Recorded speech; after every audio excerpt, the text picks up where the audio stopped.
Eins og við vitum, þá eru til endalaust margir mismunandi tónar. En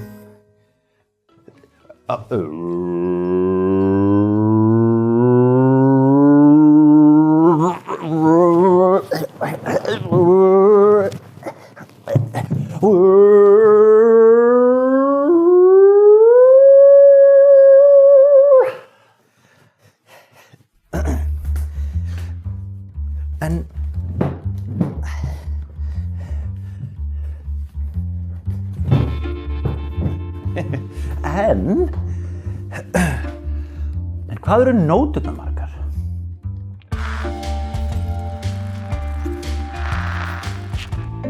Hljómar kannski eins og einföld spurning, en svarið er svolítið flókið. Erum við kannski að tala hvað við getum spilað margar nótur á hljóðfæri?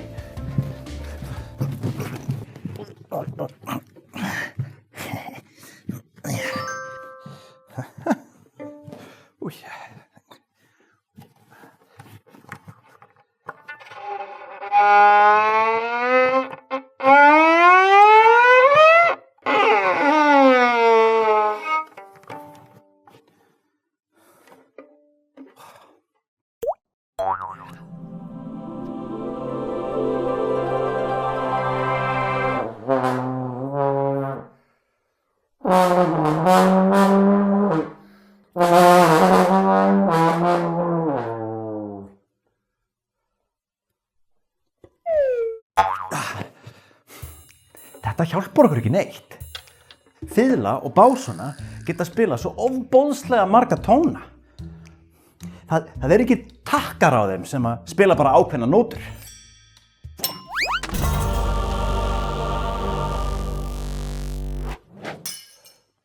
Ég er með hugmynd.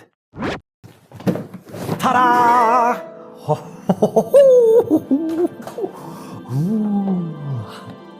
Þetta er sko hljóðfæri með pökkum. Á hefðbundnu píanói eru 88 takkar. Sem þýðir þá væntanlega að við getum spilað 88 nótur, ekki satt? Nei, nefnilega ekki. Og því erum við aftur komin að spurningunni, hvað eru margar nótur? Ef við ekki að koma að staði bara saman. En fyrst þurfum við að vita hvað nóturnar heita. Fyrsta nótan á píanóinu heitir A. Svo kemur B, svo kemur C, svo D, svo E, svo F og loks G. Og svo kemur A. Já! A, B, C, D, E, F, G og svo endurtaka þessi. Og nóturnar eru 1, 2, 3, 4, 5, 6, 7 talsins frá A til G. Nei, segir þið örugglega núna. Þú spilaði bara á hvítu takkana á píanónu, hvað með þessi svörtu? Og veistu það, við því segi ég nú bara... Herri, já. Góður punktur. Inn á milli frá A til A eru 1, 2, 3, 4, 5 nótur.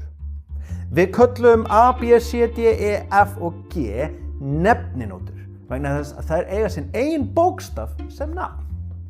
En býtu, þýðir það að hinar nóturnar sem eru hérna á svörtu tokkunum eigi sér hvorki bókstaf né nafn? Svarið er bæði já og nei. Því þessar 5 nótur eiga hver fleiri en 1 nafn og fleiri en 1 bókstaf. Við köllum þessar nótur huldunótur. En þær eru kenndar við nóturnar sem standa við hliðina á þeim. Sem dæmi, þessi hérna. Hún situr á milli A og B og heitir þess vegna annað hvort A-ís eða B-s. En við skulum ekki láta huldunóturnar trufla okkur meira í dag. Það eina sem þið þurfa að muna núna er að huldunóturnar eru 5 og þær sitja á milli nefninótanna. Og við ætlum að læra meira þær seinna. Við skulum bara skella þeim í rassvasann í bili. Þetta er nú ansi skrítið stafróf hjá okkur.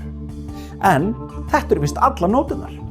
Og þá ættum við að geta svara spurningunni, hvað eru nóturnar margar? Við höfum 7 nefninótur og 5 huldunótur. 12 nótur samtals. Fyrsta nefninótan heitir A og seinasta nefninótan heitir G. Já, en hvað með allar hinar, segið þið kannski. Þú sagðir að það væri 88 takkar á píanónu en nóturnar eru bara 12. Hvernig virkar það eiginlega? Aha! Új.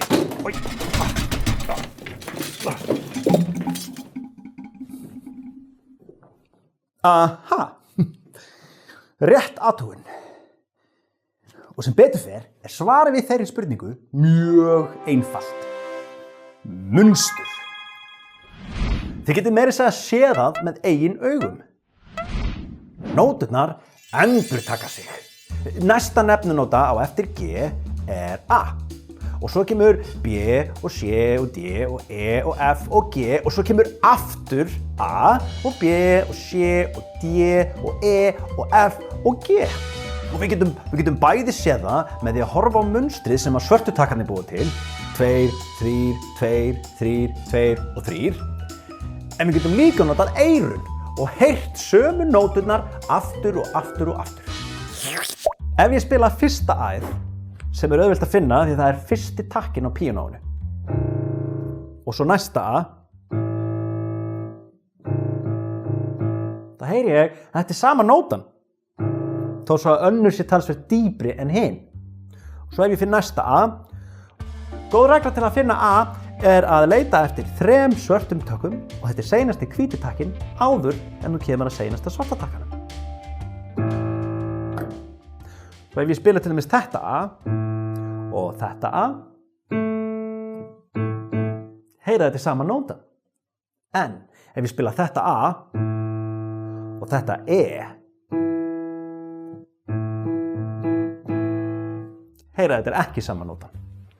Þetta getur verið svolítið skemmtileg æfing. Bæði til þess að læra að hlusta og heyra sömu nótuna, en líka til að læra að þekka þær í sundur á píanóinu. Við skulum æfa okkur strax á eftir. En fyrst skulum við rifja upp það sem við vorum að læra. Jæja þá. Hvað eru nóturnar margar? 12. Akkurat. Og þær skiptast niður í 7 nefninótur. 5 huldunótur. Það er rétt. Og hvað heita nefninóturnar? A, B, C, D, E, F og G. Rétt. Og huldunóturnar? Við lærum þær seinna. Akkurat. Rassvarsinn minniði. Og núna þá kunnum við allar nóturnar.